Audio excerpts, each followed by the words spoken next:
এই রাস্তা দিয়ে ভাই প্রতিদিন যাওয়া হয়। কি যে একটা অবস্থা!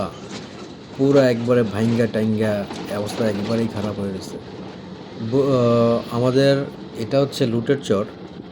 এই লুটের চর আমি যেখান থেকে এই রেকর্ডটা শুরু করছি, আ উফ, উফ! এটা হচ্ছে ব্রিজ।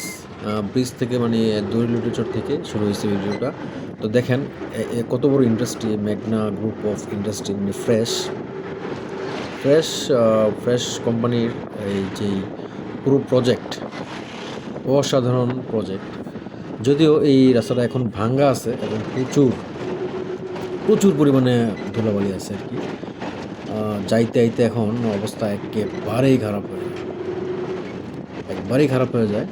আ দেখেন আমি যে ভিডিও করতেছি, মোবাইল হাতের মধ্যে কেমনে কাঁপতেছে, সিএনজিতে আছি। রাস্তার অবস্থাও দেখেন কি একটা অবস্থা। আ বড় প্রজেক্ট, বিশাল বড় প্রজেক্ট। ভিতরে ওফ! ভিতরে কাজ হইতেছে। এই দেখেন আ সুন্দর গেট। তো এই রাস্তাটা আমি মনে করি একটা সময় ভিআইপি রাস্তা হবে। আপনারা কি মনে করেন? আ লুটেরচরবাসী কিন্তু আ আগে মানি এই কোম্পানি যখন হইছে তখন তখনের আগের থেকে এত ডেভেলপমেন্ট বা এত টাকা পয়সা বা যেটাই বলেন একটুখানি উন্নতি যেটা বলে আরকি ওটা ছিল না। ফ্রেশ কোম্পানি এবং মেঘনা গ্রুপ মানে ফ্রেশের বা কুমিল্লা ইকোনমিক জোন এখানে করতেছে ভাঙাচোরা রাস্তা। ওফ! এই কারণে তারা জায়গা জমি সবই দিতে হইছে। এখন অবশ্য পকেটে প্রচুর পরিমাণে টাকা আছে সবার কাছেই। এই কারণে একটু উন্নতির দিকে যাচ্ছে আরকি। যাই হোক, এই কোম্পানি আ এখনো পর্যন্ত চালু হয় নাই, ভিতরে কাজ চলতেছে। আ এই রাস্তাটা একসময় ভিআইপি রাস্তা হবে। এটা মনে করি। নির্বাচন মাত্র গেল। অবশ্যই ভিতরে কাজ শেষ হলে কোম্পানি নিজেই উদ্যোগ নিবে হয়তো, মনে হইতেছে আরকি। আপনারা কি মনে করেন জানাবেন। দেখেন কি পরিমাণ আ ভাঙ্গা রাস্তা। উফ! সামনে যে ব্রিজটা আছে, এই ব্রিজটা কিন্তু অনেক উঁচা এবং ব্রিজের অবস্থাও নাজেহাল। একবারেই নাজেহাল। আ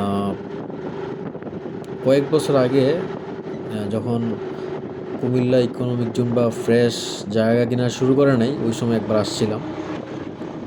তখন ব্রিজ ছিল, অনেক নতুন ছিল ব্রিজ এবং এখান দিয়ে মানে ২ দিকে ক্ষেত ছিল আরকি, জমি ছিল। দেখতে অনেক ভালোই লাগতো। অনেক সুন্দর একটা রাস্তা ছিল। কিন্তু এখন সবকিছু চেঞ্জ হইতেছে। আপনারা কথা বুঝতে পারতেছেন কিনা? এখন সবকিছু চেঞ্জ হইতেছে। এই যে দেখেন একটা গাড়ি। এইসব গাড়ি লোডেড গাড়িগুলা ওহহো! ধুর! এইসব লোডেড গাড়িগুলো যখন যায় তখন রাস্তার অবস্থা এমনি খারাপ হয়ে যায়। যদিও তারা নিজেদের উদ্যোগে এরকম একটা ভালো রাস্তা তৈরি করবে, আশাবাদী। এই রাস্তা দিয়ে কার আ যাওয়া হইছে অবশ্যই কমেন্টে জানাবেন। এটা দেখার জন্য অধীর আগ্রহে থাকবো আরকি। এই রাস্তাটা কে গেছেন? রাস্তার সাথে পরিচিত কিনা? আ হয়তো এখন ২০২৬ সাল ফেব্রুয়ারি মাস, মাত্র ইলেকশন গেল, প্রচার শুরু হইতেছে। তো এই সময় হয়তো আরও ২৭, ২৮, ২৯, ৩০ সালে যখন এই ভিডিও দেখা হবে তখন কিন্তু অনেক কিছু মিস করা হবে ভাই। অনেক কিছু মিস করব। আমি নিজেও মিস করব। কারণ এখান দিয়ে আমার প্রায় প্রতিদিনই যাওয়া হয়। আমার ভিডিও করতে জান বাইরে যাইতেছে। এই ধুলাবালি প্লাস হচ্ছে আ আ ঝাঁকি। প্রচুর খারাপ অবস্থা। যাই হোক, তারপরে রেকর্ড করলাম অনেক কষ্ট করে। একটু লাইক দিয়ে দিয়েন, সাবস্ক্রাইব মন চাইলে কইরেন। এই যে এটাই আরকি বলার। এটা হচ্ছে মেইন সড়ক আমাদের।